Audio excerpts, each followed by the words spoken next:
Pilihan presiden itu masih tahun depan, tetapi gaungnya sudah dimulai tahun lalu, sehingga saat ini kita mendapatkan euforia yang sangat kuat tentang semuanya itu.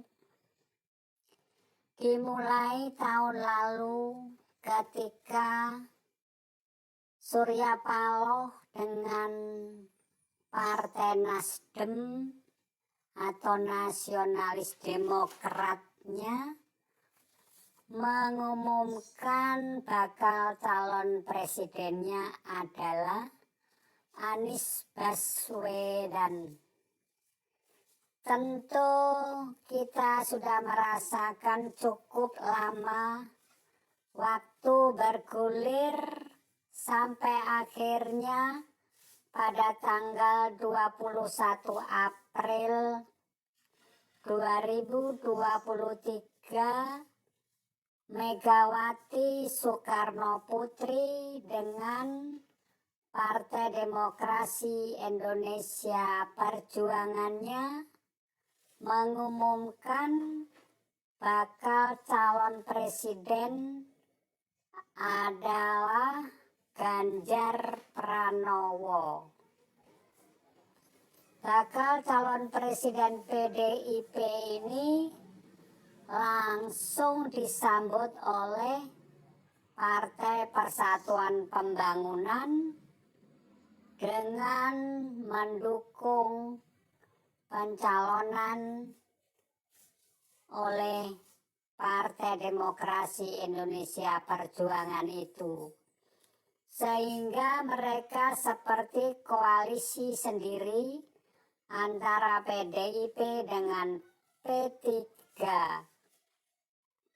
Sementara sebelumnya P3 sudah berkoalisi dengan Koalisi Indonesia Bersatu bersama Partai Amanat Nasional dan Partai Golongan Karya atau Golkar. Dengan sendirinya koalisi itu pecah meskipun dikatakan tetap solid. Secara de facto koalisi sudah buyar dan terbentuk koalisi baru antara PDIP dan P3.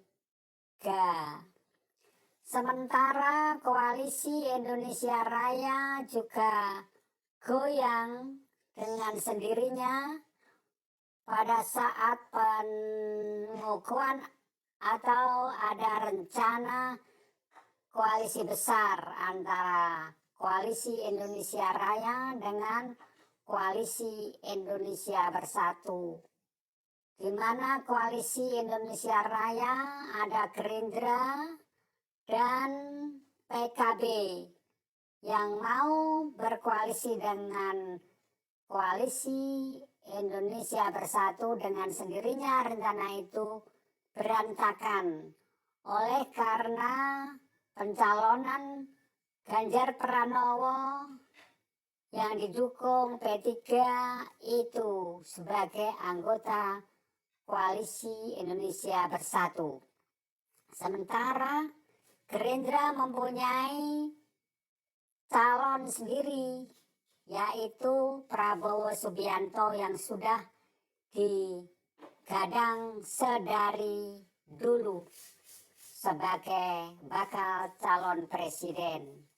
Nah, sementara Presiden Joko Widodo langsung melakukan langkah politik bukan hanya sebagai pemimpin negara, tetapi juga pemimpin politik atau pelaku politik, tokoh politik di sini mengundang 6 partai itu untuk datang di Istana Negara tanpa mengundang Nasionalis Demokrat atau Nasdem Sehingga di sini ada gonjang-ganjing kepartean sampai akhirnya pada musyawarah rakyat baru-baru ini Presiden Joko Widodo menyatakan pada waktunya nanti akan membisiki para partai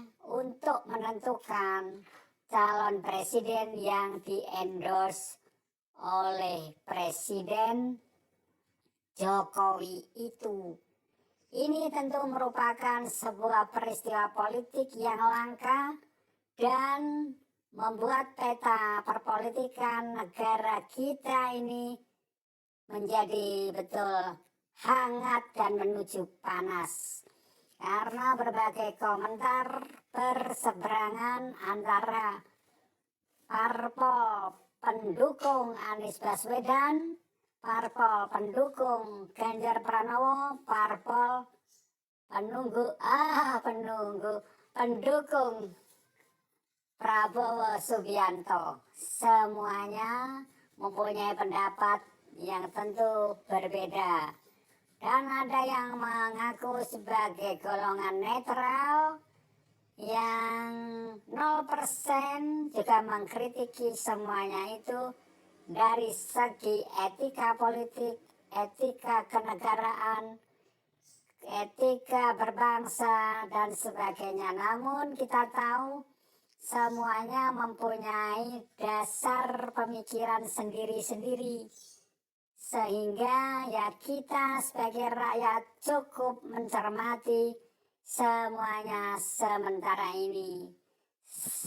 Dari dulu sampai sekarang di mana-mana selalu ada peristiwa-peristiwa semacam ini.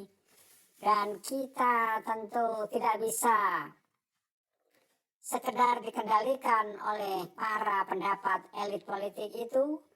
Karena ini pemilihan presiden nanti adalah hajat besar rakyat Indonesia, di mana kedaulatan untuk memilih adalah di tangan rakyat. Dan tentu kita tahu, meskipun dengan penjelasan apa saja dari para elit politik itu, kita tahu pilihan kita sesuai dengan kebutuhan kita seperti apa dan diwakili oleh tokoh politik, tokoh calon presiden yang bagaimana. Sementara secara resmi belum diumumkan siapa calon presiden yang masuk di KPU. Kita tunggu saja sampai Oktober 2023 mereka mencalonkan secara resmi siapa tokoh-tokohnya, dan pada saat itu dengan pasti kita akan memilih pilihan kita sesuai dengan kriteria kebutuhan kita sebagai rakyat Indonesia.